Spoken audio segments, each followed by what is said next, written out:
नमस्कार दोस्तों, आप सभी का अभिनंदन और बहुत बहुत स्वागत है आपके अपने YouTube चैनल देवेंद्र क्लासेस में। उम्मीद है शानदार होंगे। आज का जो पहला टॉपिक है हमारा बेटा पॉलिटी के विषय में पढ़ेंगे और बिल्कुल निःशुल्क पढ़ेंगे, फ्री ऑफ कॉस्ट। आप पढ़िएगा किसी भी एग्जाम के लिए, खास तौर पर जो बच्चे एसआई की तैयारी कर रहे हैं, आगामी एसआई की भर्ती, उनके दिमाग में बड़ा ये पेज फंसा हुआ है कि साहब संविधान पढ़ाओ, संविधान पढ़ाओ। तो संविधान पढ़िए, बिल्कुल निःशुल्क पढ़िए और फ्री ऑफ कॉस्ट पढ़िए। बेसिक से पढ़ाएंगे, बिल्कुल शुरू से बात करेंगे, है ना। कहां से बात करेंगे? शुरू से 1773 के रेगुलेटिंग एक्ट से बेटा। वहीं से भारत में संवैधानिक इतिहास शुरू होता है। कहां से शुरू होता है? 1773 से। फिर 1784 आता है, उसके बाद 1793 आता है, 1813 आता है, 1833 आता है ना, और फिर 1853। 1773 से लेकर के 1853 तक जितने अधिनियम बनते हैं वो सभी अधिनियम ईस्ट इंडिया कंपनी के संवैधानिक सुधारों के लिए बनाए जाते हैं। ईस्ट इंडिया कंपनी को कैसे काम करना है, क्या उसके अधिकार रहेंगे, कौन से राजनीतिक अधिकार रहेंगे, कौन से व्यापारिक अधिकार रहेंगे, है ना। व्यापारिक और राजनीतिक अधिकार एक रहेंगे, अलग अलग रहेंगे। इनको देखने वाला बॉडी कौन सी होगी, उनके ऊपर कंट्रोल करने वाला कौन सा बोर्ड रहेगा, इन सभी तथ्यों को हम संवैधानिक रूप से रेखांकित करेंगे, प्रकाश डालेंगे और पढ़ेंगे आराम से, है ना। तो 1773 से हम शुभारंभ करेंगे, लेकिन उससे पहले, शुरू करने से पहले मेरे भाई, शुरुआत करेंगे 1773 क्यों लाया गया। तो 1773 संवैधानिक इतिहास का पहला अधिनियम मानते हैं, भारत के संवैधानिक इतिहास का, क्योंकि भारत में ही लाया गया था, है ना। भारत के भीतर लाया गया था। 1773 इसका नाम था, रेगुलेटिंग एक्ट इसे नाम दिया गया था।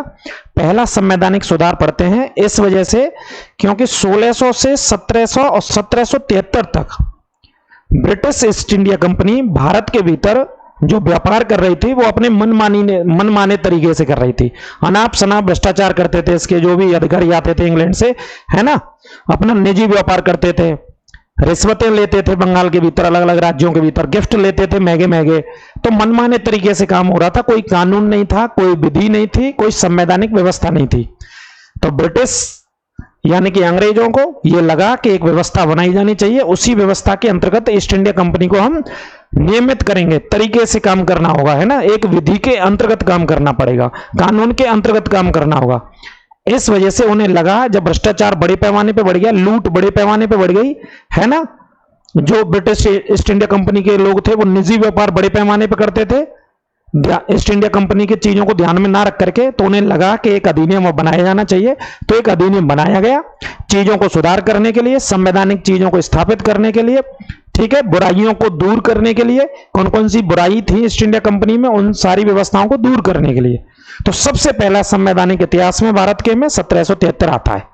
इसके तहत वो एक सुप्रीम कोर्ट की भी स्थापना करते हैं कलकत्ता के भीतर, है ना, 1774 में, जिसके मुख्य न्यायाधीश थे एलिजा एमपी, और उनके साथ 2-3 सदस्य और नियुक्त किए गए थे।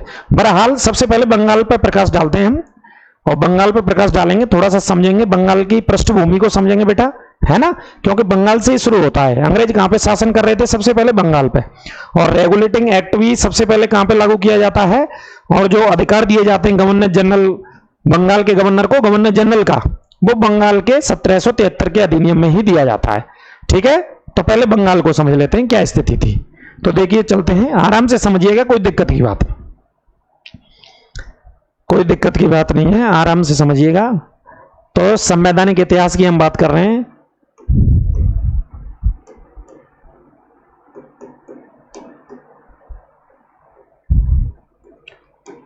संवैधानिक इतिहास को पढ़ने से पहले ये आपको पढ़ना पड़ेगा बंगाल के विषय में। किसके विषय में पढ़ना पड़ेगा बेटा? बंगाल के विषय में आपको पढ़ना पड़ेगा, है ना। तो देखिए, चर्चा करते हैं बंगाल पर। उन दिनों बात करते हैं, बंगाल में 3 लोगों का मुख्य रोल था।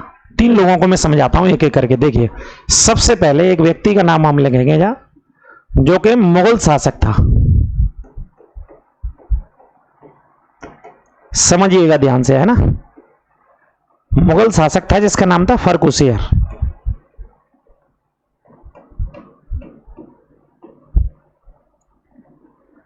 ये बेटा रहता है 1717 से 1719 तक। शासन करता है। कौन था? मुगल शासक था, फर्रुखसियर था। इसका उल्लेख आता है, बताएंगे जो कलेश मचाया वो इसी ने किया असल में, है ना। इसी कलेश को आगे चल करके बताएंगे आपको क्या हुआ था। तो 1717 से 1719 तक ये शासक था, मुगल सम्राट था। इसके दरबार में एक व्यक्ति को भेजा जाता है कलकत्ता से, 3-4 लोगों का एक कमेटी गठित करके इस व्यक्ति के दरबार में, क्योंकि ये मुगल शासक था, जो भी अनुमति देनी होती थी इसी को देनी होती थी। ये पूरे भारत का उन दिनों मुगल शासक था और बंगाल भी मुगलों के अंतर्गत था। बंगाल किसके अंतर्गत था बेटा? मुगलों के अंतर्गत था। ठीक है, तो 2-3 लोगों की कमेटी इसके पास आती है सरमन की अध्यक्षता में। एक व्यक्ति था, एक अंग्रेज था जिसका नाम था सरमन। सरमन की अध्यक्षता में विलियम हैमिल्सन, एडवर्ड, ये 2-3 लोग आते हैं। देखिए,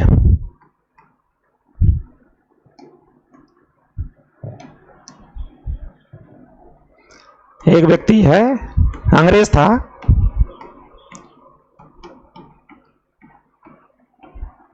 सरमन की अध्यक्षता में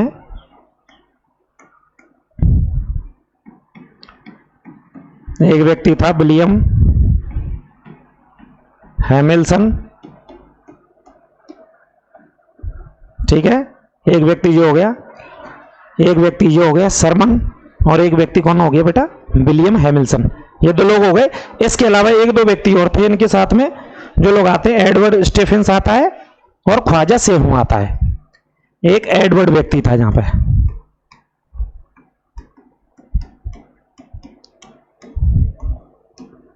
और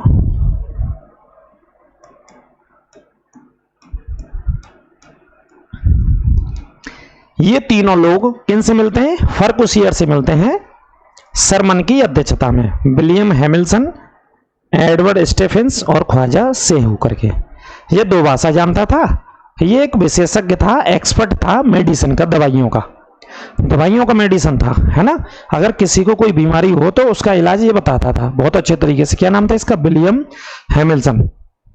तो भाई ये तीनों मिलने जाते हैं, अपने काम से मिलने जाते हैं, अंग्रेजों के काम से, ईस्ट इंडिया के काम से मिलने के लिए जाते हैं। किससे मिलने गए? सब फर्रुखसियर से। ठीक है, अध्यक्षता कौन कर रहे थे? सरमन नाम का एक अंग्रेज था। हम मिलने गए अपने काम से, कुछ अनुमति लेने के लिए। लेकिन फर्रुखसियर को उन दिनों एक बीमारी हो रखी थी बहुत ज्यादा। लिखा है कि बहुत ज्यादा समस्या में था ये शासक। कौन सा शासक समस्या में था बेटा? फर्रुखसियर एक समस्या में था, है ना। एक दिक्कत थी इसको शरीर में। तो उस दिक्कत को, उस बीमारी को ये वाला व्यक्ति विलियम हैमिल्सन इसकी समस्या को, इसकी बीमारी को समाप्त कर देता है, खत्म कर देता है, यानी कि इलाज बता देता है। इसकी बीमारी को खत्म करने का क्या बता देता है? इलाज बता देता है। ठीक है, और उस बीमारी से इसको छुटकारा मिल जाता है। उस बीमारी से किसे छुटकारा मिल जाता है बेटा? फर्रुखसियर को छुटकारा मिल जाता है। तो इसी बात से खुश होकर के इसने इलाज बता दिया इस व्यक्ति को, मुगल शासक को। इसी बात से खुश होकर के ईस्ट इंडिया कंपनी के लोगों को इस व्यक्ति ने, कौन से व्यक्ति ने? इस मुगल शासक ने एक अधिकार पत्र दिया। उस अधिकार पत्र का नाम होता है बेटा दस्तक। दस्तक एक अधिकार पत्र दे दिया ईस्ट इंडिया कंपनी को बंगाल में व्यापार करने के लिए। अब दस्तक क्या होता था बेटा? दस्तक किसने दिया? फर्रुखसियर ने दिया। कब दिया बेटा? 1717 में दिया था। ठीक है, अब दस्तक एक अधिकार पत्र था बेटा, व्यापार का एक अधिकार पत्र था। समझिएगा, यहीं से हिस्ट्री के भी बहुत सारे क्वेश्चन बन जाएंगे। व्यापार का एक अधिकार पत्र था ये दस्तक, है ना। ऐसे समझिएगा, लिख लीजिएगा इसके बारे में। ईस्ट इंडिया कंपनी को दिया जाता है। ये किसे दिया जाता है? ये दस्तक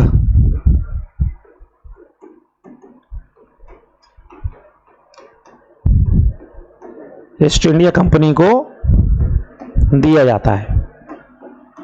किसके द्वारा दिया जाता है? फर्रुखसियर के द्वारा दिया जाता है। ठीक है, अब इससे क्या करते थे ये लोग? जितना भी व्यापार बंगाल के भीतर करते थे, कलकत्ता के भीतर करते थे, पूरे बंगाल में करते थे। कोई सीमा शुल्क नहीं लगता था, यानी कि चुंगी कर नहीं लगता था, है ना। दस्तक का मतलब सीमा शुल्क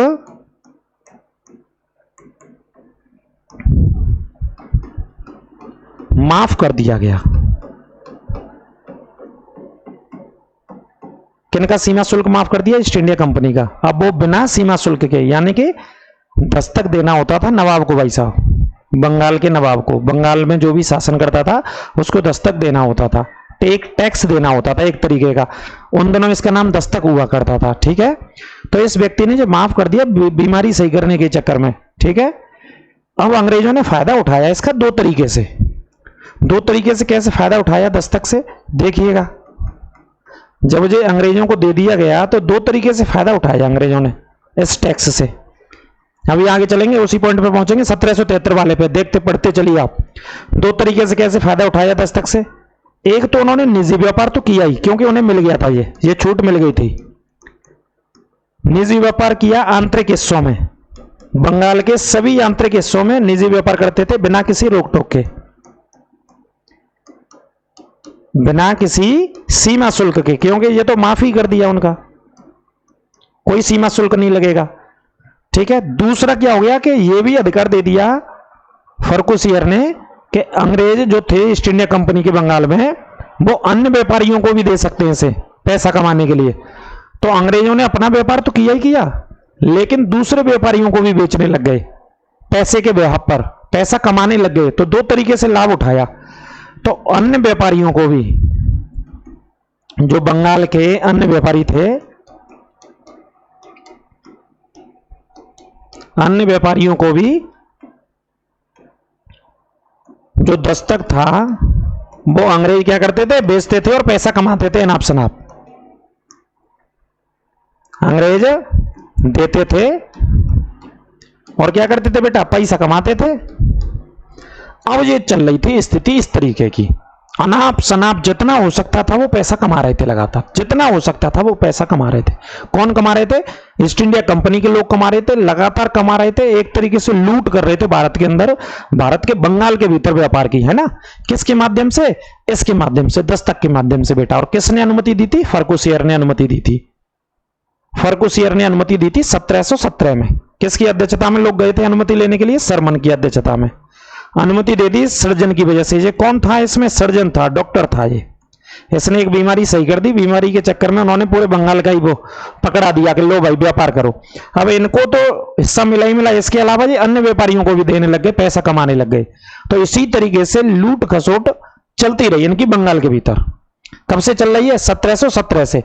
अब इस समय बात करें बंगाल का नवाब कौन था, तो लिख लेना बेटा, बंगाल का नवाब इन दोनों था, और सबसे पहला नवाब था, बंगाल का नवाब था मुर्शिद कुली खान।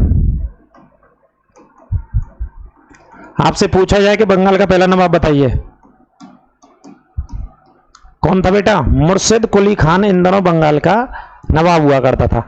हालांकि औरंगजेब ने ही इसे दीवान बनाया था, औरंगजेब ने ही इसे क्या बनाया था बेटा? दीवान बनाया था। हालांकि फिर बाद में इसने अपने इस राज्य को स्वतंत्र घोषित कर दिया था। कैसा घोषित कर दिया था? स्वतंत्र। 1717 से 27 तक इसने शासन किया था, है ना। औरंगजेब ने ही दीवान बनाया था बंगाल का। जैसे ही औरंगजेब की मृत्यु हो गई 1707 में, तो इसने बंगाल को स्वतंत्र घोषित कर दिया। तो सबसे पहला नवाब, स्वतंत्र बंगाल का पहला नवाब कौन था? मुर्शिद कुली खान। 1717 से 1727 तक इसका शासनकाल था, ये लिख लेना, है ना। यानी कि उन दिनों जब इन्होंने दस्तक दे दिया था। हालांकि भाई चार्ज तो मुगलों के हाथ में रहता था, आप जो बात समझिएगा। चार्ज किसके हाथ में रहता था कि क्या करना क्या नहीं करना? मुगलों के हाथ में। तो फर्कुसियर ने ये पूरी व्यवस्था दी थी। अब इसी व्यवस्था से, समस्या से परेशान होकर के आगामी आने वाले नवाब, अगले पेज की तरफ चलते हैं, देखिएगा एक बार बंगाल के नवाब देख लो आप।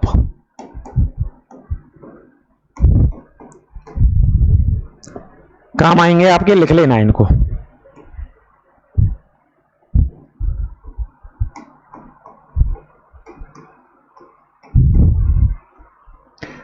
लिख लेना बेटा, है ना। बंगाल के नवाब सबसे पहले कौन थे? मुर्शिद कुली खान।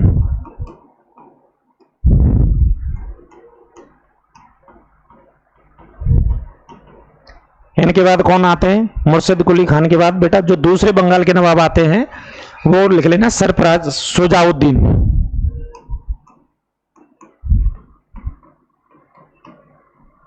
ठीक है, इसके बाद आते बेटा सरफराज, सरफराज खां बंगाल के नवाब बनते हैं। इसके बाद आता है अलीवर्दी खां, आता है मेरे ख्याल से, हाँ ठीक है, अलीवर्दी खां आता बेटा।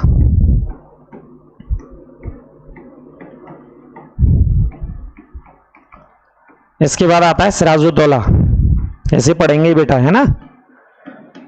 असल काम तो किसका है, सिराजुद्दौला का ही। यहाँ पे सिराजुद्दौला के बाद किसे बैठाया जाता है, मीर जाफर को, अंग्रेजी बैठाते हैं। मीर जाफर के बाद किसे बैठाते हैं अंग्रेज बेटा, मीर कासिम को, है ना।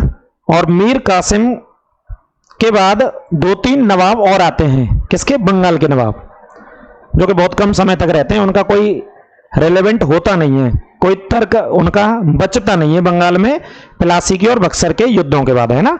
क्योंकि प्लासी और बक्सर के युद्धों के बाद पूरी की पूरी जो सत्ता थी, पूरी ताकत थी, पूरी शक्ति थी, वो ब्रिटिश ईस्ट इंडिया कंपनी के हाथों में चली जाती है। और एक तरीके से वही शासन करते हैं। कौन शासन करते हैं बेटा, ब्रिटिश ईस्ट इंडिया वाले व्यक्ति ही शासन करते हैं, है ना। पूरी की पूरी ताकत उन्हीं के हाथों में चली जाती है। नजमुद्दौला, सैफुद्दौला, मुबारकदौला, 3 और रहते हैं यहाँ पे, है ना। अगर बात करें तो देखिए,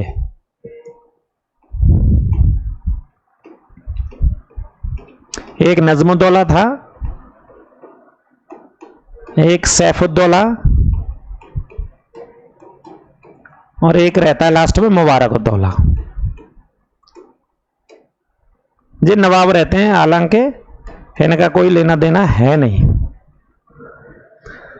मुख्य जो कहानी बेटा पढ़ेंगे हम, वो देखिए इन चारों के बारे में। यहां तक आपसे जितने भी प्रश्न पूछे जाते हैं वो इन चारों को याद रखिएगा। और सबसे पहला नवाब कौन था बंगाल का, इसे भी याद रखिएगा, है ना। और सिराजुद्दौला तो आपने पढ़ा ही है, पढ़ेंगे। मीर जाफर को भी पढ़ेंगे, मीर कासिम को भी पढ़ेंगे। ये सब प्लासी की और बक्सर की लड़ाई में, इलाहाबाद की संधि में हम इनके विषय में पढ़ेंगे बेटा। किन के विषय में पढ़ेंगे हम, इन सभी नवाबों के विषय में पढ़ेंगे। ये आपके लिए याद करना बहुत जरूरी है। जब बंगाल के विषय में हम पढ़ रहे हैं तो बेटा, बंगाल के विषय में हम पढ़ रहे हैं तो इन नवाबों का क्रम या नवाबों के नाम आपको याद करना बेहद जरूरी है। अब देख लेते हैं, एक और व्यक्ति है रॉबर्ट क्लाइव।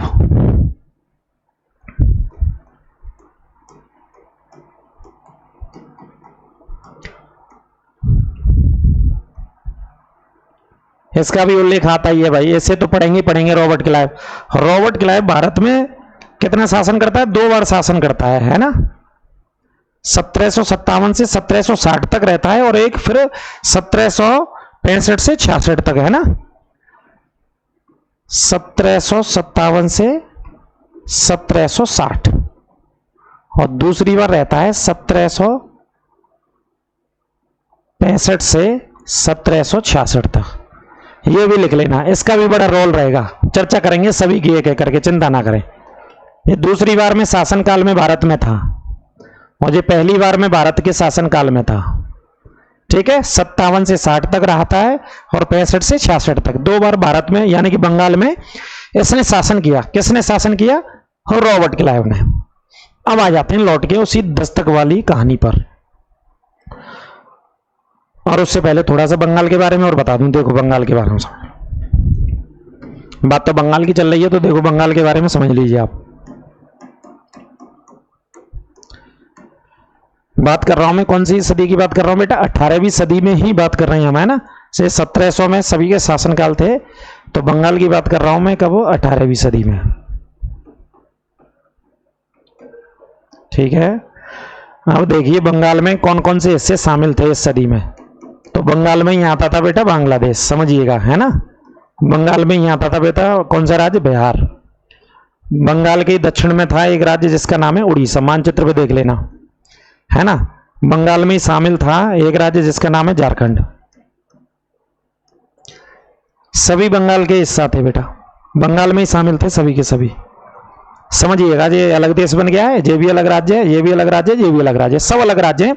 लेकिन उन दोनों 18वीं सदी में यानी कि 1757 में, अगर एग्जैक्टली मैं एक वर्ष की बात करूं 1757 की, तो 1757 में ये सभी जो पार्ट थे वो बंगाल में थे, सभी के सभी पूरे बंगाल के अंतर्गत आते थे, ठीक है। 1757 यानी कि 18वीं सदी चल रही है, 18वीं सदी की बात कर रहे हैं। उन दिनों बेटा बंगाल का अगर बात करें तो 22 लाख वर्ग किलोमीटर क्या था, बंगाल का क्षेत्रफल था। 22 लाख वर्ग किलोमीटर क्षेत्रफल था। अगर उन दिनों जनसंख्या की बात करें 18वीं सदी में, तो जनसंख्या लगभग 3 से 4 करोड़ के आसपास रही होगी।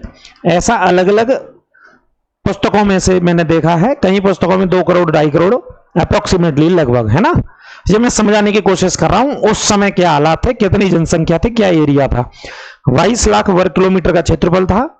जनसंख्या 3 से 4 करोड़ के आसपास रहती थी। 18वीं सदी में बांग्लादेश भी इसी में था, उड़ीसा भी इसी में था, झारखंड भी इसी में था, बिहार भी इसी में था। अब अंग्रेजों ने सबसे पहले यहीं पे क्यों शासन किया, किसी अन्य राज्य पकड़ सकते थे। तो बेटा यहां से राजस्व बहुत आता था। क्या आता था, राजस्व बहुत आता था, है ना। हाँ जी सर, हाँ हाँ पहुंच गया, आ जाओ आप।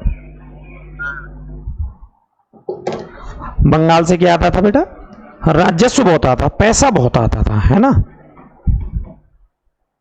बंगाल का जो नवाब होता था उसके पास करोड़ों रुपए राजस्व आता था।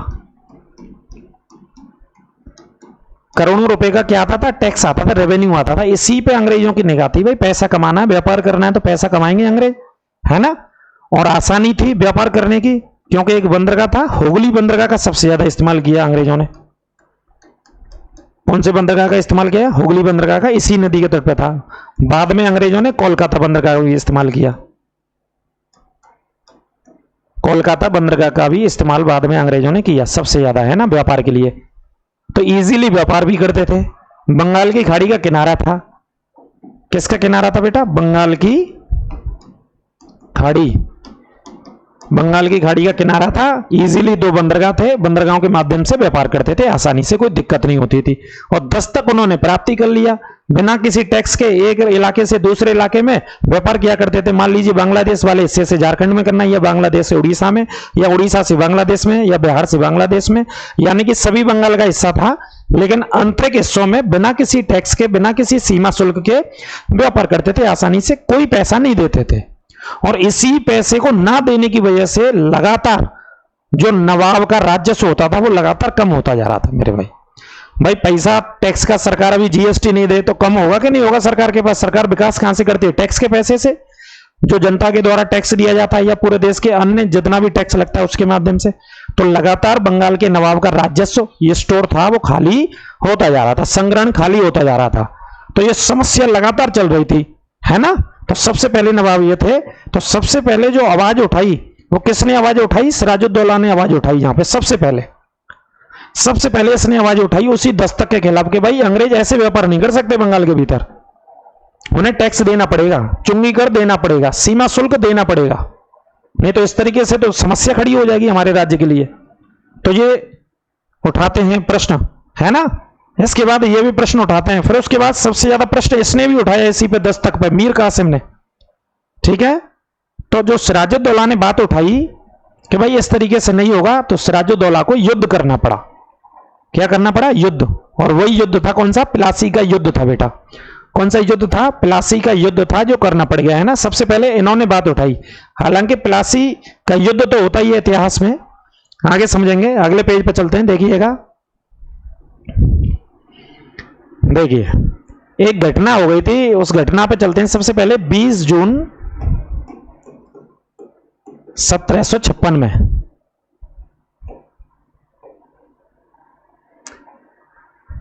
इसे बेटा ब्लैक हॉल बोलते हैं, ब्लैक हॉल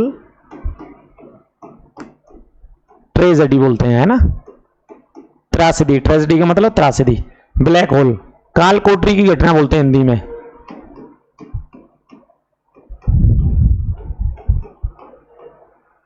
काल कोठरी की घटना भी इसको कहा जाता है बेटा हिंदी में, ना।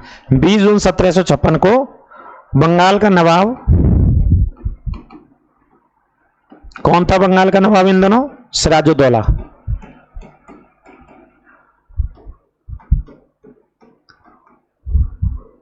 सिराजुद्दौला ने, बंगाल के नवाब ने अंग्रेजों के कुछ एक लोगों को लेकर के, जिसमें महिलाएं थी, बच्चे थे, पुरुष थे, एक कमरे में बंद कर दिया। डेट देख रहे हैं 20 जून, कितनी गर्मी रहती है भारत में जून के महीने में, एक कमरे में बंद कर दिया, जो कि कमरे का साइज अगर कहेंगे तो 10 बाई 10 का मेरे ख्याल से रूम रहा होगा, कमरा रहा होगा संभवतः, है ना। छोटा कमरा था कुल मिला के। बहुत सारे लोगों को बंद कर दिया, महिलाएं थी, बच्चे थे, पुरुष थे, एक कमरे में, और बाहर सैनिक बिठा दिए, और लगभग 24 घंटे बाद या उससे अधिक समय बाद खोला गया, तो उसमें से कुछ ही लोग जीवित बचे थे। अंग्रेजों के देखो बच्चे भी मारे गए, उसमें महिलाएं भी मारे गई और बुजुर्ग भी मारे गए। बुजुर्ग तो सबसे ज्यादा ही मारे गए, बिल्कुल बुस्की दरे ठूस के बर्बाद दिया था बंगाल के नवाब ने, है ना, क्योंकि लगातार परेशान कर रहे थे। और सबसे ज्यादा परेशान कहां कर रहे थे? व्यापार को लेकर के परेशान कर रहे थे। राज्य सुखाली होता जा रहा था बंगाल के नवाब का, तो उसने लिया और भर दिया कमरे में, ये लो भैया, है ना।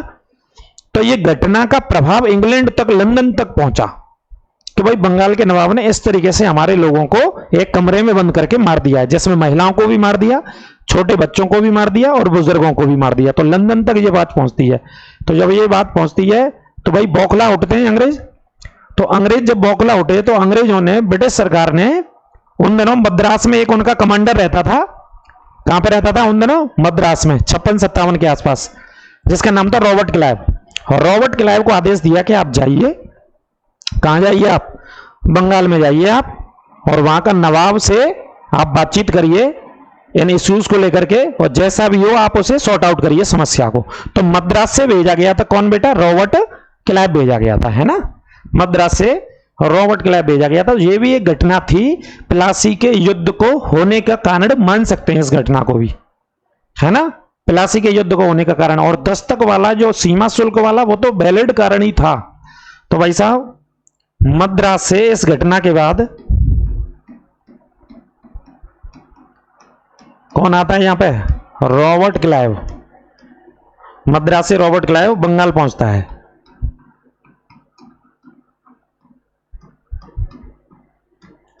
बंगाल पहुंचता है और इससे ये कहा गया था कि आप बात करिए, चर्चा करिए, जो भी हो, जैसे भी हो, लड़के बिड़के आप इस चीज को समाप्त करिए, एक तरीके से बदला लीजिए, जो भी आपको करना है ना, बंगाल में। तो देखिए फिर क्या होता है यहाँ पे? प्लासी का युद्ध होता है भाई साहब। किसका युद्ध होता है? प्लासी का युद्ध होता है यहाँ पे, है ना। आप बात समझ पा रहे होंगे। तो प्लासी के युद्ध की बात अब इधर कर लेते हैं। देखिए 23 जून 1757, 23 जून 1757 को युद्ध होता है जिसका नाम है प्लासी का युद्ध। 23 जून 1757 को कौन सा युद्ध होता है बेटा? प्लासी का युद्ध होता है ना। इसे हटा देते हैं यहां से, थोड़ा सा यहां समझा नहीं पाएंगे। अगले पेज को ले लेते हैं, आप इसको नोट कर लेना, ब्लैक होल ट्रेजेडी वाली 20 जून 1756 को, है ना। ये घटना थी, इसमें बहुत सारे लोगों को मार दिया था बंगाल के नवाब ने। देखिए अब प्लासी की लड़ाई को समझ लेते हैं।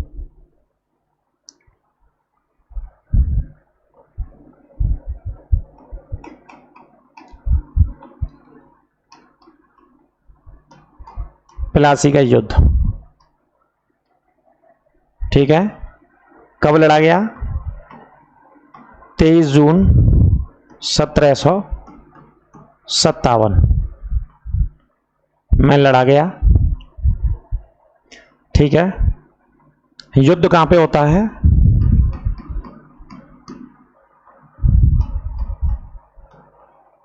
बंगाल के नदिया जिले में।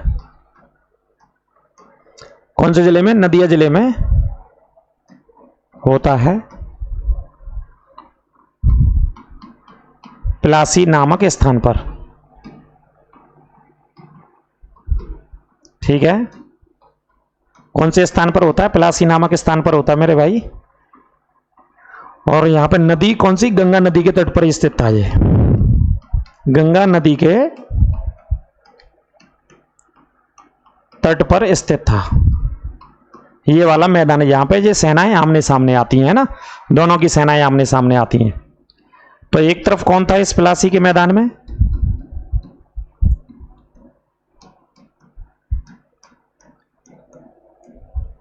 एक तरफ कौन था मेरे भाई प्लासी के मैदान में, और दूसरी तरफ कौन था? तो बंगाल के नवाब थे, ठीक है। क्या नाम था? सिराजुद्दौला, ठीक है। बंगाल के नवाब सिराजुद्दौला थे।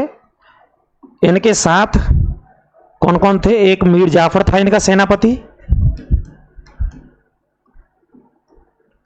ठीक है। एक राय दुर्लभ करके व्यक्ति था, ये भी सेनापति था, है ना। राय दुर्लभ करके एक व्यक्ति था जो कि कौन था, सेनापति था।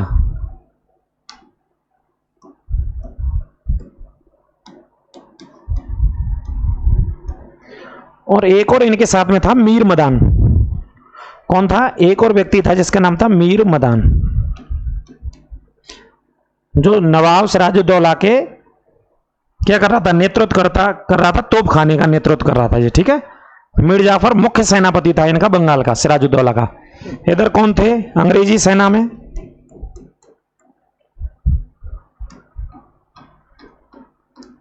अंग्रेजी सेना का नेतृत्व किसने किया, अंग्रेजी सेना का नेतृत्व किया रॉबर्ट क्लाइव ने।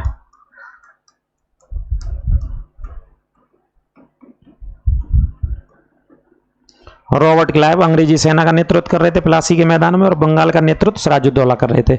लड़ाई लड़ी गई 23 जून 1757, यानी कि जून में। आप समझ ही रहे हैं किस तरीके का हालात रहते हैं, कैसे हालात रहते हैं। तो युद्ध हुआ, दोनों हिस्सों में युद्ध भयंकर होता है। और इस युद्ध के बाद होता क्या है, इस युद्ध में यह व्यक्ति धोखा दे देता है। कौन सा व्यक्ति धोखा दे देता है, मीर जाफर, अपने नवाब को, बंगाल के नवाब को, जो बंगाल के नवाब थे, है ना। इनको धोखा दे देता है नवाब को, बंगाल के नवाब को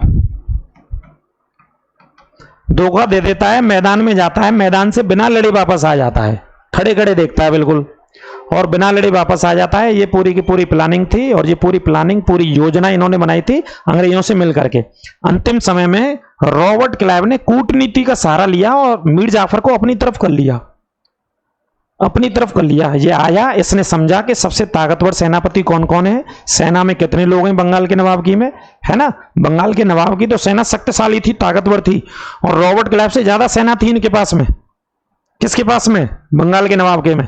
लेकिन घर के ही लोग जब ऐसे निकलेंगे, गद्दार निकलेंगे, तो भाई हारेगा ही हारेगा, कोई भी सही, कितना भी ताकतवर शासक हो। जैसे कि एक गद्दार था जयचंद, कन्नौज का शासक, गैडवाल वंश का शासक, जिसकी राजधानी कन्नौज थी, है ना। चंदावर नामक इलाका पड़ा हुआ इटावा कन्नौज के बीच में। उसने किससे गद्दारी कर दी, अपनी राजा से, अपनी देश से गद्दारी कर दी। पृथ्वीराज चौहान का साथ नहीं दिया उसने तराइन की दूसरी लड़ाई 1192 में। तो गद्दारों की कमी नहीं रही इतिहास में, आप देखोगे तो, है ना। समय समय पे गद्दार अपने देश को धोखा देते रहे, अपने शासकों को, अपने राजाओं को धोखा देते रहे। तो इसने अंतिम समय में ये मुख्य सेनापति था, ये मुख्य सेनापति था। किसका मुख्य सेनापति था, ये मुख्य सेनापति था बेटा सिराजुद्दौला का। सेना को कैसे लीड करना है, कैसे नेतृत्व करना है, कैसे युद्ध करना है, सब ये तय करता था। जब ये तय करता था तो अंतिम समय में इनसे इनकी मुलाकात हो गई। रॉबर्ट क्लाइव ने इनको लालच दे दिया कि आप हमारी तरफ आइए, युद्ध में बिल्कुल भाग मत लीजिए, और हमें बताइए कि बंगाल के नवाब को कैसे हराया जा सकता है, कैसे हरा सकते हैं, ठीक है। तो भाई साहब हुआ क्या कि जो अंतिम समय में इधर आ गए। इधर आने का मतलब है युद्ध में भाग नहीं लिया, और बंगाल के नवाब को हारना पड़ा, यानी कि हार गया जब इन्होंने भाग नहीं लिया तो। और मीर मदान भी बेचारा तोप खाने का नेतृत्व कर रहा था, ये भी मारा गया था, ये भी मारा गया था, नोट कर लेना, इसी युद्ध में, है ना। तोप खाने का नेतृत्व कर रहा था, नवाब भी मारा गया था बेटा, है ना, मार दिया गया था इसी युद्ध में, ये भी नोट कर लेना आप। किसकी वजह से, मीर जाफर की वजह से, इस गद्दार व्यक्ति की वजह से, कह सकते हो आप, है ना। इतिहास में लिखते हैं कोट करके इतिहासकार। तो रॉबर्ट क्लाइव ने इस युद्ध को जीत लिया बेटा, रॉबर्ट क्लाइव ने इस युद्ध को जीत लिया। किस आधार पर जीत लिया, प्लासी के युद्ध को। तो प्लासी के युद्ध को बेटा रॉबर्ट क्लाइव ने, नोट करके लिखिएगा, कूटनीति के आधार पर।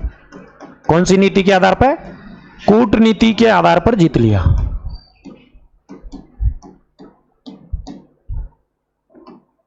जीत लिया था, है ना। कूटनीति यानी कि डिप्लोमेसी, कैसे हराया जा सकता है। जहां ताकत काम आए वहां ताकत से काम लो, जहां दिमाग से खेला जाए वहां दिमाग से काम करो। तो दिमाग से खेल गया भाई, ये दिमाग से खेल गया, इसने इससे बात कर ली और इसे अपनी तरफ ही मिला लिया, मीर जाफर को, ठीक है। मुख्य व्यक्ति, मुख्य लीडर मीर जाफर था, और इसे लालच किसका दिया गया, उस बड़े राज्य का जो उस समय स्वर्ग था भारत का। 18वीं सदी में बंगाल बेटा भारत का स्वर्ग हुआ करता था। जिस बंगाल को मैं पढ़ा रहा हूं 18वीं सदी में बेटा स्वर्ग था, ये भारत का क्या था, ये स्वर्ग था। यानी कि इतना पैसा था, बहुत पैसा टैक्स के रूप में नवाब के पास आता था, तो स्वर्ग कहा जाता था बंगाल का उन दिनों। तो भाई कौन नहीं बनना चाहेगा बताइए, भारत का प्रधानमंत्री कौन नहीं बनना चाहेगा, मुख्य पद पे कौन नहीं आसीन होना चाहेगा, है ना। पद की लालसा सभी के अंदर है, कुर्सी की लालसा सभी के अंदर है, चाहे कोई मरवाना पड़े, चाहे कोई मारना पड़े, चाहे किसी के साथ धोखेबाजी, कोई भी किसी भी तरीके का काम करना पड़े। घर का वेदी लंका ढाए, आप एक कहावत सुनी होगी रामायण में, है ना। घर का वेदी यानी कि घर का ही वेद उसने बता दिया तो लंका ढा गई भाई उसकी। ये हालांकि रामायण से लिया गया है, कौन से युग से, रामायण से, त्रेता से, ऐसी कहावत वहां रामचरितमानस के संदर्भ में बोलते हैं हम। तो रॉबर्ट क्लाइव ने इसे साथ लेकर के इस युद्ध को जीत लिया। तो बोलते हैं भारत में कूटनीति के आधार पर जीती गई लड़ाई थी, बंगाल के इतिहास में कूटनीति के आधार पर जीती गई लड़ाई थी। और इसी युद्ध के बाद अंग्रेज लगभग बंगाल को अपने कंट्रोल में ले लेते हैं। इसी युद्ध के बाद, नोट कर लेना, प्लासी के बाद अंग्रेज या ईस्ट इंडिया कंपनी लिख सकते हो आप यहां पे,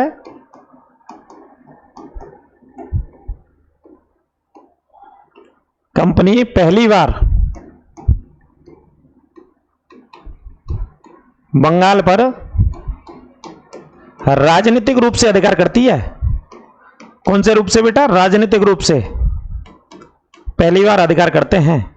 राजनीतिक रूप से करेंगे कि नहीं करेंगे, जब बंगाल में जो नवाब का पद होता है, अब उनके हिसाब से चल रहा है नवाब को बिठाने वाले वो हैं, अब वो ही तय कर रहे हैं कि कौन शासन करेगा, कैसे शासन करेगा, क्या व्यवस्थाएं रहेंगी।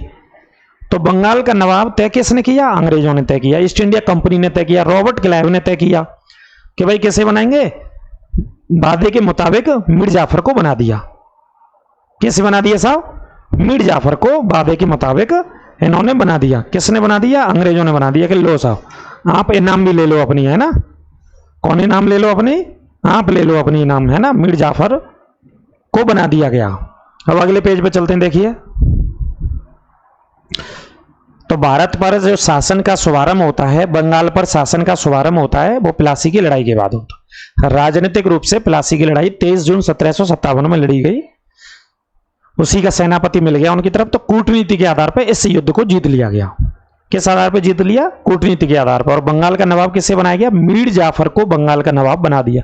लिखते चलना आप, है ना, जो मैं कमेंटेटरी कर रहा हूं, समझा रहा हूं, वो आप लिखते चलना, इनको बना दिया। अब इसके बाद क्या होता है, मीर जाफर कुछ नहीं करता भाई, उसी के हिसाब से चलता है जैसे काम चल रहा है ना। बंगाल का नवाब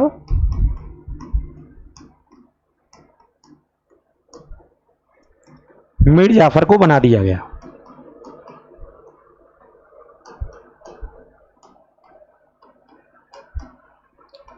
ठीक है, प्लासी के युद्ध के बाद इनको बना दिया गया। अब इन्होंने भी शासन किया, अंग्रेजों के हिसाब से शासन किया, ब्रिटिश सरकार के हिसाब से शासन किया, यानी कि ईस्ट इंडिया कंपनी के हिसाब से शासन किया।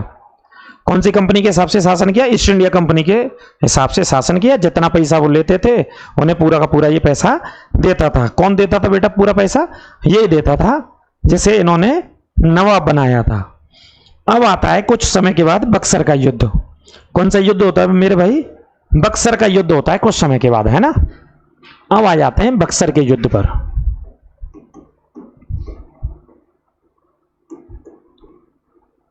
फटाफट से बात कर लेते हैं इन युद्धों पर, है ना। बक्सर का युद्ध होता है अगला, ये पढ़ना बहुत जरूरी है बेटा। संवैधानिक इतिहास में जाने से पहले ये पढ़ना बहुत जरूरी है, क्योंकि बंगाल की ही कहानी है पूरी। तो 22 अक्टूबर 1764 बक्सर का युद्ध होता है। 22 अक्टूबर 1764। इस समय तक जो बंगाल का नवाब था वो मीर जाफर के बाद, जैसे मीर जाफर ने एक समय तक तो पैसा दिया उनको, फिर मीर जाफर को लगा कि भाई मैं नहीं चला सकता बंगाल के शासन को, ये तो बहुत ज्यादा पैसा मांग रहे हैं ईस्ट इंडिया कंपनी वाले, तो उसने भी पद छोड़ दिया। फिर किसे बना दिया, मीर कासिम को बना दिया। मीर कासिम को बंगाल का नवाब उन्होंने बना दिया, है ना। इस तरीके से ये पद आए। तो 22 अक्टूबर 1764 को बक्सर का युद्ध होता है।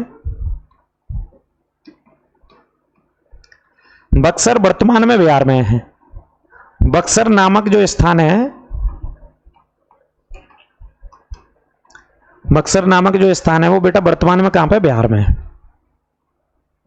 लिख दूं अगर आप चाहें तो, वर्तमान में बिहार में है। उस समय कहां पे था? बंगाल में था, है ना। वर्तमान में बिहार में, उस समय बंगाल में था। बक्सर नामक इलाका कौन सी नदी के तट पर है? ये भी गंगा नदी के तट पर है। कौन सी नदी बहती है बेटा? गंगा नदी बहती है, यहां से होकर के, है ना। बक्सर पहला ही जिला पड़ता है, जैसे यूपी के बलिया जो सबसे पूर्वी जिला है, बलिया से जब गंगा जी बहते हुए बिहार में प्रवेश करती हैं तो सबसे पहला जिला आई थिंक बक्सर पड़ता है, जो बिहार के अंतर्गत पड़ता है ना। यहां से होकर के गंगा जी बहती हैं। तो 22 अक्टूबर 1764 को लड़ा गया। सबसे मेन इशू अगर इस युद्ध को लेकर के बात करेंगे, भाई ये युद्ध क्यों हुआ? ईस्ट इंडिया कंपनी को तो करना ही था, क्योंकि उनको अपना अधिकार क्षेत्र बढ़ाना था। प्लासी वो जीत चुके थे, राजनीतिक सत्ता उनके हाथों में थी।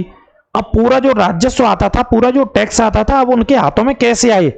प्रश्न ये था, यक्ष प्रश्न उनके सामने, कि पूरा पैसा अपने उसमें करना है, नियंत्रण में करना है, पूरा का पूरा पैसा, है ना। तो देखिए 22 अक्टूबर 1764 को कौन था बंगाल का नवाब? मीर कासिम था बंगाल का नवाब, है ना। लिख भी लेते हैं यहां, बंगाल का नवाब कौन था?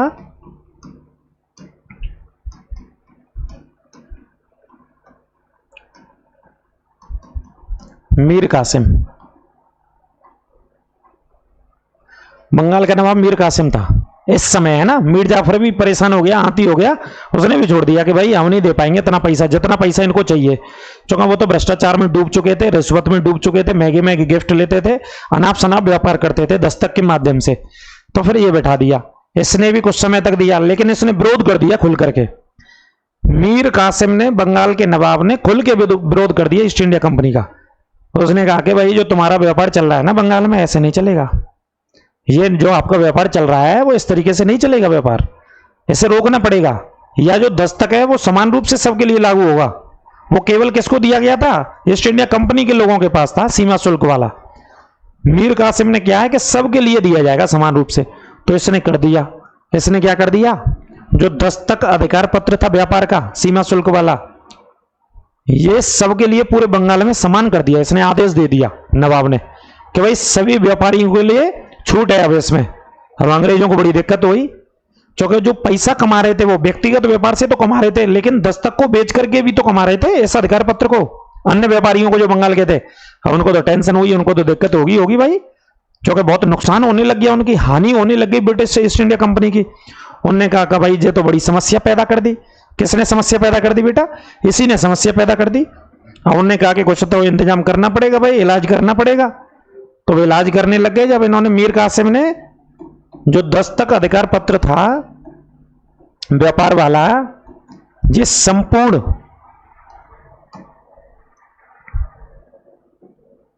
संपूर्ण बंगाल में, यानी कि सभी लोगों के लिए, बंगाल में सभी के लिए छूट दे दी इसमें, कि सब इस्तेमाल करेंगे भाई इसका। ये अंग्रेजों को पसंद नहीं आया भाई, जे नहीं, जे तो हम ही करेंगे भाई, हमारा ही अधिकार पत्र है, मोनोपोली हमारी है, एक अधिकार है इसके ऊपर। मोनोपोली मीन्स एक अधिकार। अब उन्होंने कहा कि भाई इलाज करो इसका, तो इलाज करने लग गए वो। एक कारण तो यही था कि मीर कासिम ने ये दस्तक वाला सभी को दे दिया, जो कि अंग्रेजों को पसंद नहीं आया, ईस्ट इंडिया कंपनी को।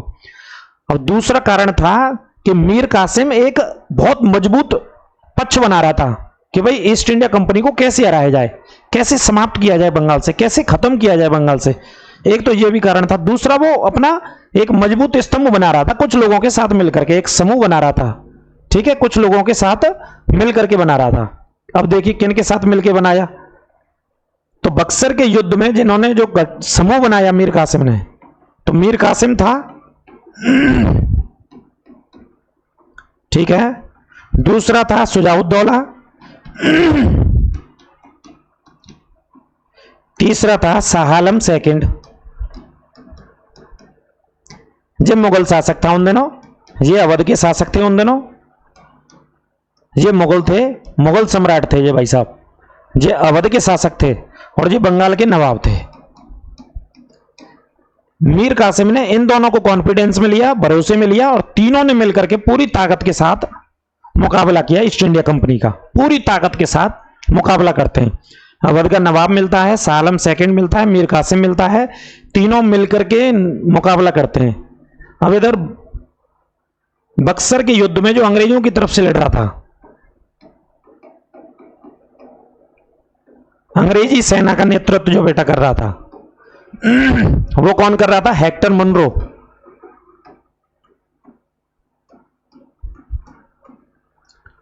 ये नेतृत्व कर रहा था अंग्रेजी सेना का। तीनों की सेना समझ लो आप कितनी हो गई होगी, तमाम सेना थी। मीर कासिम की बंगाल की सेना थी, शुजाउद्दौला की अवध की सेना थी, शाह आलम मुगल की सेना थी। दो कारण थे बक्सर की लड़ाई को होने का। एक तो इन्होंने तीनों ने आपस में संधि कर ली और गठजोड़ बना लिया कि अंग्रेजों को हराना है। इससे अंग्रेज चिंतित हो गए। एक कारण तो ये था इनको पास आना आपस में। दूसरा कारण था कि मीर कासिम ने सभी के लिए ये छूट कर दी व्यापार में। दस्तक वाला जो व्यापार था, सीमा शुल्क वाला जो था, चुंगी कर वाला जो था, इसे सीमा शुल्क या चुंगी कर भी बोल सकते हैं ना। इसे सीमा शुल्क भी कहते हैं बेटा। दूसरे शब्दों में या पुराने समय में क्या बोलते थे, चुंगी कर, है ना। आप यदि अपने ही राज्य के भीतर एक हिस्से से दूसरे हिस्से में जाएंगे तो चुंगी कर देना पड़ेगा। यह व्यवस्था होती थी। यह व्यवस्था जब सबके लिए कर दी तो अंग्रेजों के पेट में दर्द हो गया। अब पेट में दर्द हो गया तो उन्होंने कहा कि इलाज करो।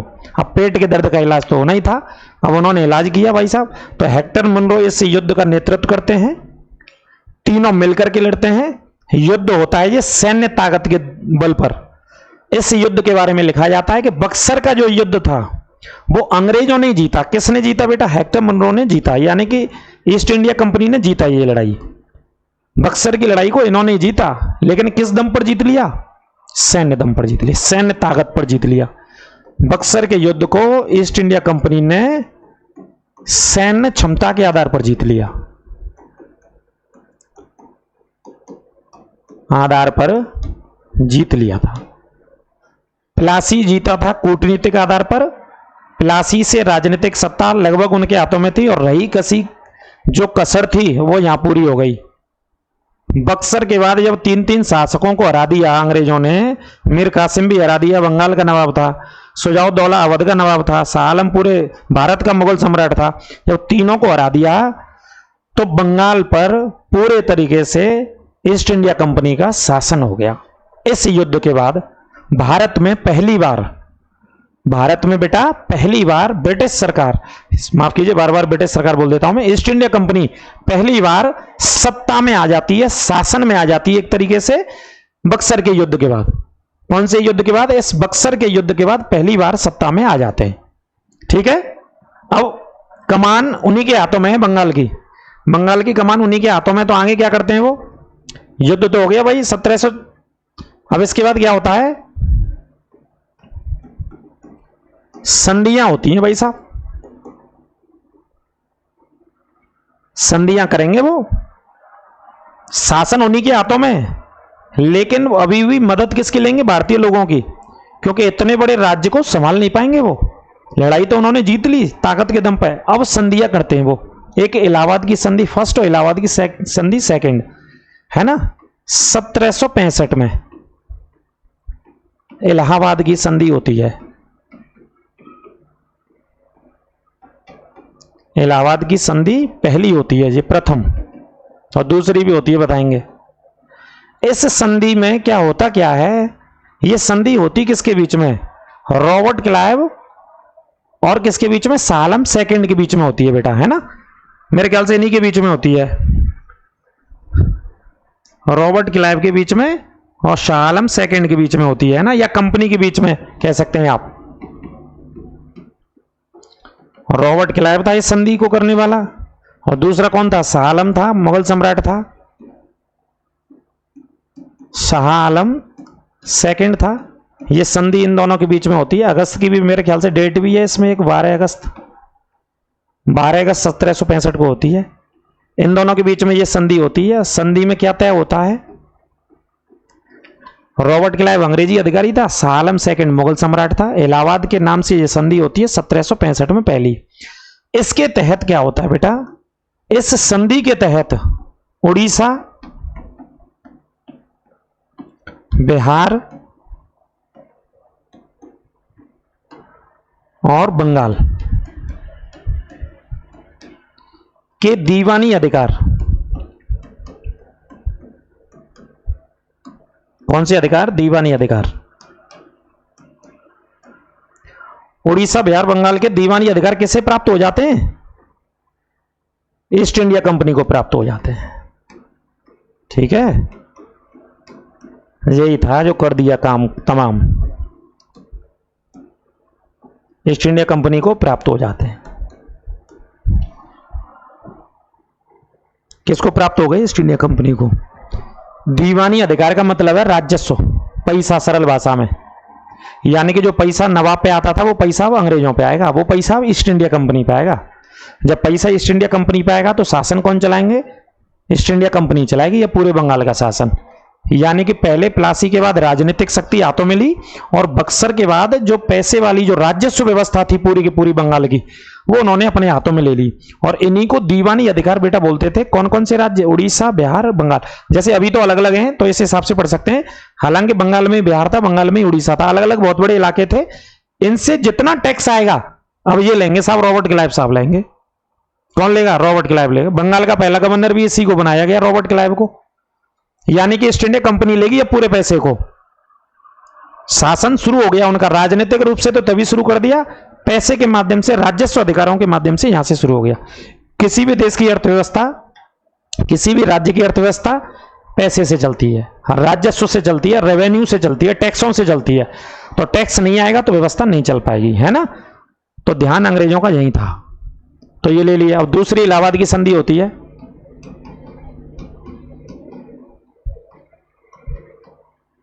दूसरी संधि होती है,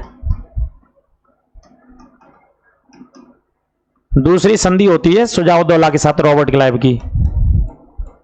एक तरफ तो रॉबर्ट क्लाइव था इस संधि में भी, और दूसरा व्यक्ति था सुजाउद्दौला। सुजाउद्दौला आप जानते हैं ये कहां का नवाब था, ये भी हार गया था उस लड़ाई में। कहां के नवाब थे? ये अवध के नवाब थे।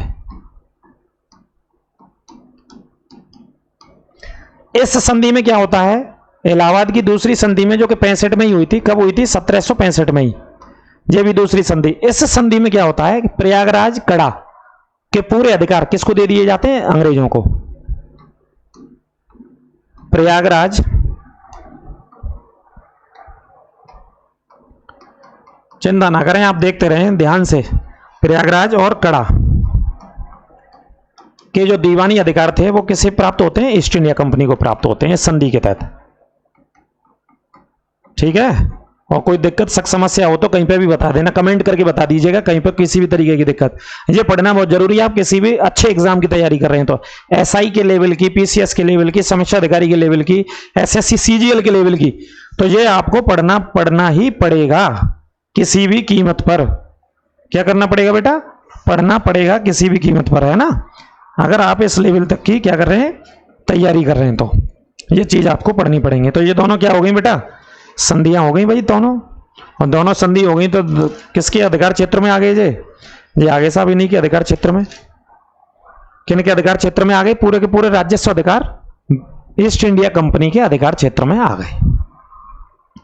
अब ईस्ट इंडिया कंपनी यहां से भ्रष्टाचार कर रही है बहुत बड़े पैमाने पर, लूट कर रही है बहुत बड़े पैमाने पर, और पूरा जो पैसा है बंगाल का, बिहार का, उड़ीसा का, प्रयागराज का, कड़ा का, सब इन्हीं के पास आता है पूरा पैसा। किन के पास आता है पूरा पैसा? इन्हीं के पास पूरा पैसा आता है। ठीक है, ईस्ट इंडिया कंपनी के पास में पूरा पैसा आता है। इन संधियों को भी आप याद रखिएगा, इन संधियों को भी क्या करेंगे बेटा? याद रखेंगे, है ना। तो इस तरीके से थोड़ा सा मामला, थोड़ा सा नहीं जी, बंगाल में चला है। कहां से चला है जी? बंगाल में तो बहुत दूर से चला है।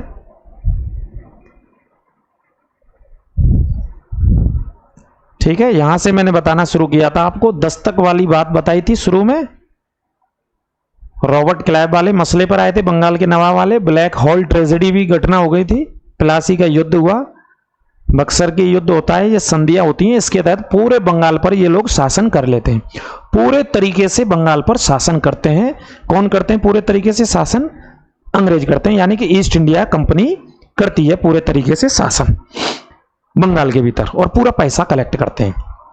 कब की बात है ये? 1765 की बात हो जाती है यहां से, है ना। और रॉबर्ट क्लाइव को बंगाल का पहला गवर्नर, ये नोट करना आप, यहां बता देता हूं मैं, नोट करना आप। रॉबर्ट क्लाइव को बंगाल का पहला गवर्नर भी बनाते हैं, गवर्नर बनाया गया ईस्ट इंडिया कंपनी के द्वारा। दूसरा पॉइंट लिखना, रॉबर्ट क्लाइव को स्वर्ग से उतरा हुआ, भाई साहब स्वर्ग से ही उतरा था उनके लिए तो, स्वर्ग से उतरा हुआ सेना नायक कहा गया। सेना नायक कहा गया, स्वर्ग से उतरा हुआ सेना नायक था। बताओ, बंगाल पर अधिकार कर लिया भाई साहब उसने, अपने जहां दिमाग चलाया वहां दिमाग से लड़ाई जीत ली, और जहां ताकत चलाना था वहां ताकत के माध्यम से लड़ाइयां जीती, और बंगाल पर पहली बार शासन होता है। इसी लूट को, इसी शासन को, इसी व्यवस्था को संवैधानिक रूप देने के लिए कुछ वर्षों के बाद तब आता है रेगुलेटिंग एक्ट आता है पहली बार, इसी सारी व्यवस्था को सही करने के लिए, है ना, कहां कहां कमियां हैं उन कमियों को ठीक करने के लिए, बुराइयों को दूर करने के लिए संवैधानिक इतिहास का आरंभ होता है 1773 से। तो कंडीशन इस तरीके से चल रही थी यहां पे, कहां पे चल रही थी, और कलेश किसने पैदा किया था, मैंने आपको बताया था, कलेश पैदा करने वाला जो व्यक्ति था वो फर्कुसियर था। उसने सबसे पहले ये कलेश पैदा किया था दस्तक अधिकार पत्र दे करके। अधिकार पत्र किसने दे दिया था, फर्कुसियर ने दे दिया था अधिकार पत्र। थोड़ा सा मैं आपको और बता देता हूं इसी में।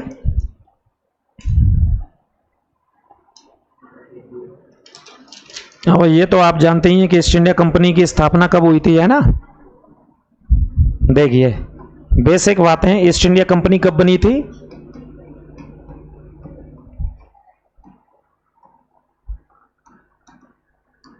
स्थापना कब हुई थी, 1600 में, 1600 ईस्वी में। कहां पे स्थापना हुई थी, लंदन में। उन दिनों भारत में जो मुगल शासक था वो कौन था,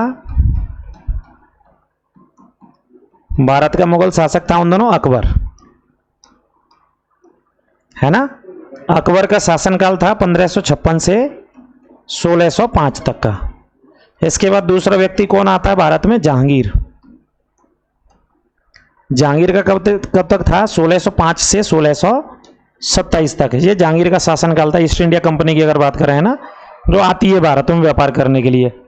अब भारत में जो व्यापार करने आते हैं सबसे पहले वो दो लोग आते हैं, है ना, और वही अनुमति लेते हैं और फैक्ट्री भी खोलते हैं। दो लोग, कौन से दो लोग आते हैं, अनुमति लेते हैं और फैक्ट्री खोलते हैं, देखिए यहां पे किसका शासन था, जहांगीर का शासन था। और जहांगीर का शासन कब से कब तक था भाई साहब, 1605 से 1627 तक। ये मुगल शासक था। कौन सा शासक था, ये भारत का मुगल शासक था। इसका शासनकाल था यहां पे, है ना। कोई दिक्कत सर, कोई दिक्कत नहीं होनी चाहिए। अब इसी के समय में एक आता है जिसका नाम था कैप्टन हॉकिंस। कैप्टन हॉकिंस आता है ना, ये पहला व्यापारिक यात्री था, पहला व्यापारिक यात्री जो भारत आया, कैप्टन हॉकिंस। और इसका दूसरा नाम क्या था, विलियम हॉकिंस। दूसरा नाम भी लिख लो, दूसरा नाम क्या था सर, विलियम हॉकिंस। और जहांगीर ने खुश होकर के इसको काय की उपाधि दे दी, इंग्लिश खान की उपाधि दे दी। इंग्लिश खान की उपाधि से सम्मानित किया है किसने, जहांगीर ने। ठीक है, आया कहां पे था ये, सूरत में आया था, सूरत के बंदरगाह पर आया था सबसे पहले ये।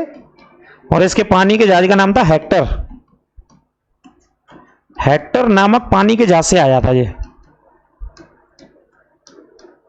कौन से जहाज से आया था, हेक्टर नामक पानी के जहाज से आया था मेरे भाई। ये भी याद रखना, इंग्लिश खान की उपाधि इस वजह से दी गई क्यों, फारसी जानता था बहुत अच्छी। इनकी जो भाषा थी वो कौन सी थी भारत में, फारसी।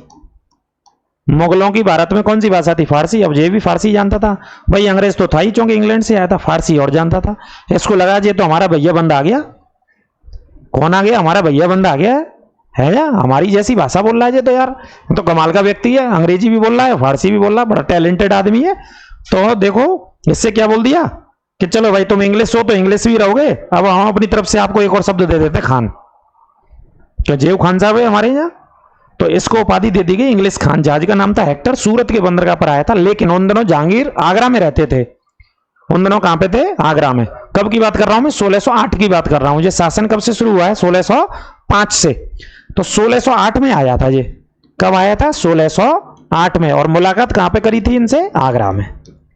आगरा में इनकी मुलाकात होती है व्यापार के सिलसिले में, कि सब व्यापार के सिलसिले में मुलाकात है, हमें एक फैक्ट्री खोलने की अनुमति दी जाए। तो फैक्ट्री खोलने की अनुमति दे दी गई, किसके द्वारा दे दी गई, जहांगीर के द्वारा, क्योंकि मुगल सम्राट जहांगीर था। जहांगीर ने दे दी। फिर दूसरा भी व्यक्ति आता है कुछ दिनों बाद, सर टॉमस रो। ये भी प्रश्न पूछा जाता है। दूसरा यात्री कौन आया था बेटा? दूसरा यात्री आया था लंदन से ही आया था, क्या नाम था? Sir Thomas Roe. Sir Thomas Roe ये भी लंदन से आया था। कब आया था? ये 1613 की बात है ना। 1613 से 15 तक मेरे ख्याल से ये रहा था जहांगीर के दरबार में। और जो पहली फैक्ट्री खुली बेटा भारत में, पहली फैक्ट्री भारत के भीतर खोली गई या खुली, वो कहां पे खुली? सबसे पहली फैक्ट्री सूरत में खुली। सबसे पहली फैक्ट्री, सबसे पहली व्यापारिक जो फैक्ट्री खोली गई वो सूरत में खोली गई। और कब खोली गई? वर्ष भी पूछी जाती है, 1613 में, है ना। 1613 में खोली गई, जहांगीर की अनुमति से खोली गई व्यापारिक फैक्ट्री। अब अंग्रेज व्यापार करना शुरू कर देते हैं यहीं से। तो यहीं से पूरा लंबा सिलसिला उनका चला था व्यापार का। जो स्टार्टिंग की चीजें आप जानते ही होंगे, है ना। ईस्ट इंडिया कंपनी आती है, 1600 में स्थापना होती है। उस समय यहाँ पे अकबर था, एलिजाबेथ महारानी थी इंग्लैंड की उन दिनों 1600 में। तो उन्होंने कहा कि भाई केवल 15 सालों के लिए व्यापार करोगे आप। कितने सालों के लिए बेटा? केवल और केवल 15 साल व्यापार करके कहाँ आना है? वापस आना है। लेकिन उन्होंने जड़े जमा ली वहां पे। वो तो और व्यापार करने लग गए, लूट करने लग गए, भ्रष्टाचार करने लग गए। अब उनका कहीं मन कर रहा है जाने का भारत से। अब इतना पैसा था भारत पे। मैं समझा चुका हूं बंगाल के बारे में आपको, शुरू में क्लास जरूर देखिएगा, आपको हिस्ट्री के पॉइंट मिलेंगे। आपको यहां से हिस्ट्री में मतलब मिडाइवल हिस्ट्री, एंशिएंट हिस्ट्री के पॉइंट मिलेंगे, मॉडर्न हिस्ट्री के पॉइंट मिलेंगे। पॉलिटी के बारे में तो हम बात कर ही रहे हैं इस क्लास में, है ना। बहुत सारे आपको पॉइंट मिल जाएंगे इस क्लास से, ठीक है। इसको देखो, हिस्ट्री में भी पढ़ते हैं इसको, मॉडर्न हिस्ट्री में भी पढ़ जाते हैं, पॉलिटी में भी दे रखा है कुछ ऐसा, इसका अलग अलग जगह दे रखा है इसी टॉपिक का। तो भाई साहब एलिजाबेथ जो महारानी थी इंग्लैंड की, उन्होंने कहा कि 15 साल व्यापार करना है और वापस आ जाना है। लेकिन ये 15 साल व्यापार नहीं, ये तो पूरे पता नहीं कितने सालों तक कर गए। अब तुम लगा लो कब स्थापना होती है? 1600 में। 1600 से कब तक रहते हैं बेटा? 1700। तो 100 साल तो ये व्यापार कर लिया इन्होंने, 100 साल तो ये व्यापार कर लिया। अब आ जाओ 1757, 57 साल और व्यापार कर लिया इन्होंने। इतना 157 सालों तक व्यापार कर चुके थी ईस्ट इंडिया कंपनी। तो वो जाकर के 1757 में ये पहला युद्ध कर रहे हैं बंगाल के अंदर। और इस युद्ध का नाम था प्लासी का युद्ध। और इस लड़ाई को जीतने के बाद भी जो राजनीतिक शक्ति थी वो अंग्रेजों के हाथों में आ गई बंगाल की। और फिर एक और युद्ध लड़ रहे हैं तकरीबन 5-6 सालों के बाद, बक्सर का युद्ध 1764 में। उस युद्ध के बाद तो पूरा पैसा उन्हीं का हो गया, पूरा पैसा उन्हीं का हो गया जी, मान लो। पर उन्हें किसी से मांगने की, लेने की अनुमति की जरूरत नहीं है। तो कहा जाता है कि अंग्रेजों का अधिकार भारत में पहली बार कब हो गया? तो कब हो गया? 1757 प्लासी के युद्ध में, या 1764 बक्सर के युद्ध के बाद। पूरे तरीके से उन्हीं के हाथों में शक्ति आ गई थी, ठीक है।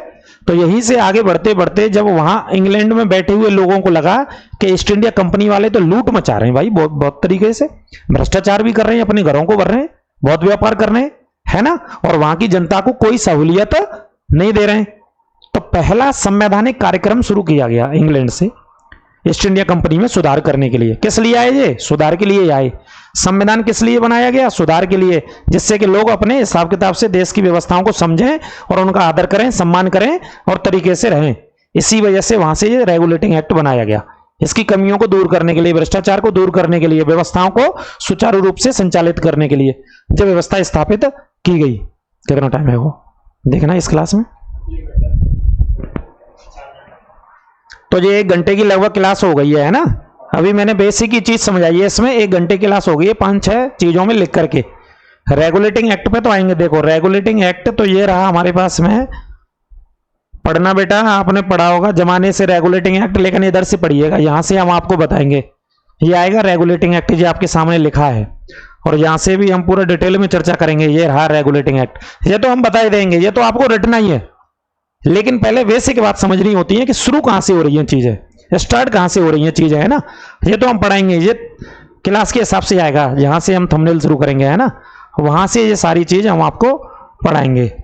संविधान यहां से शुरू करेंगे। तो ये पहली क्लास थी संविधान का विकास। हालांकि संविधान का विकास तो इसमें हुआ कि नहीं हुआ, जो भी हुआ, लेकिन बंगाल पर कैसे शासन शुरू होता है अंग्रेजों का वो आपको बता दिया है, ठीक है। अगले पार्ट में, अगले टॉपिक में हम रेगुलेटिंग एक्ट से शुरुआत कर देंगे, शुभारंभ करेंगे रेगुलेटिंग एक्ट, ठीक है। तो इस क्लास को आप देखिएगा, शेयर कीजिएगा ज्यादा से ज्यादा। अगली क्लास में रेगुलेटिंग एक्ट से डायरेक्ट एंट्री करेंगे और आपको दरोगा तक पहुंचा देंगे। जो दरोगा की तैयारी कर रहे हैं ना, वहां तक पहुंचाएंगे, चिंता ना करो, टेंशन ना लो। पूरा धुआं उड़ा दिया जाएगा इलाके में दूर दूर तक, इसी तरीके से आप अपना प्यार बनाए रखिए और ज़्यादा से ज़्यादा सब्सक्राइब करिए, शेयर करिए क्लास को। कोई दिक्कत आपको लगे तो कमेंट करके पूछ लीजिएगा, उसका जवाब आपको दिया जाएगा अगली क्लास में। लगातार इसी तरीके से हिस्ट्री की भी क्लास चलेगी और पॉलिटी की क्लास चलेगी और करंट अफेयर्स की मैराथन वाली 10 दिनों में एक क्लास आपको मिला करेगी।